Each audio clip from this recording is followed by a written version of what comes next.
भेजतनी। ये ऐसा गीत बा जौन की समाज के बदल सकता अगर ध्यान दे जाता।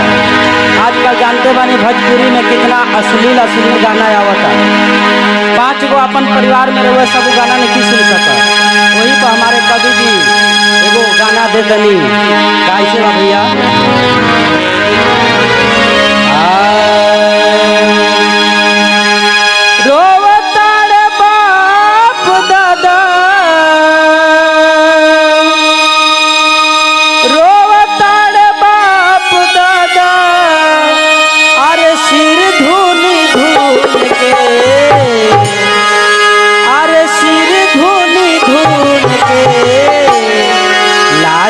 आज लागत बा भोजपुर गीत सुन के।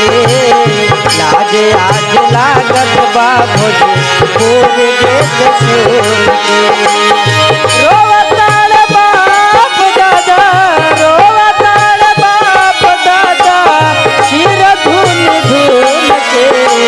लाजे आज लागत बा भोजपुर गीत सुन के।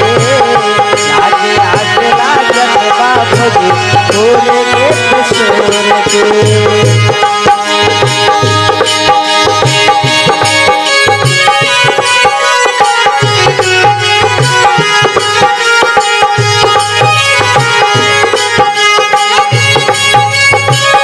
क्या बात है?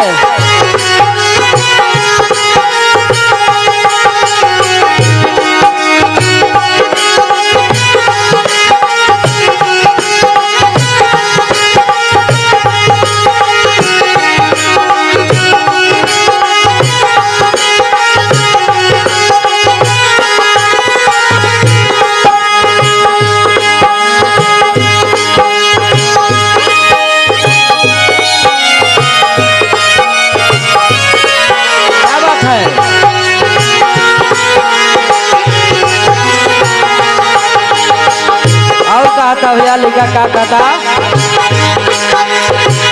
कैसन समाज बा, कैसन समाज बा,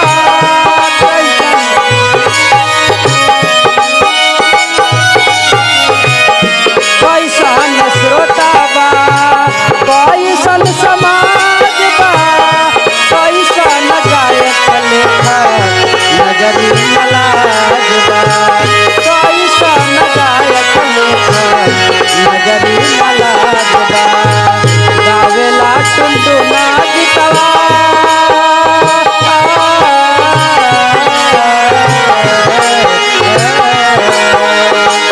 गावेला टुनटुना गीतवा, शब्द चुन चुन के।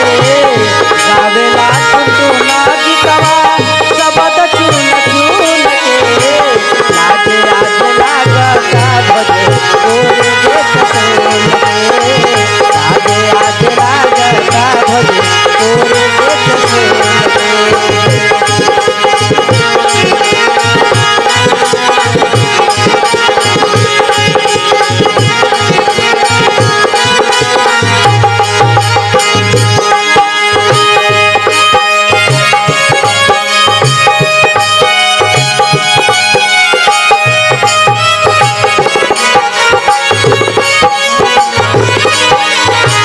भोजपुर गीत में भट युग समाये।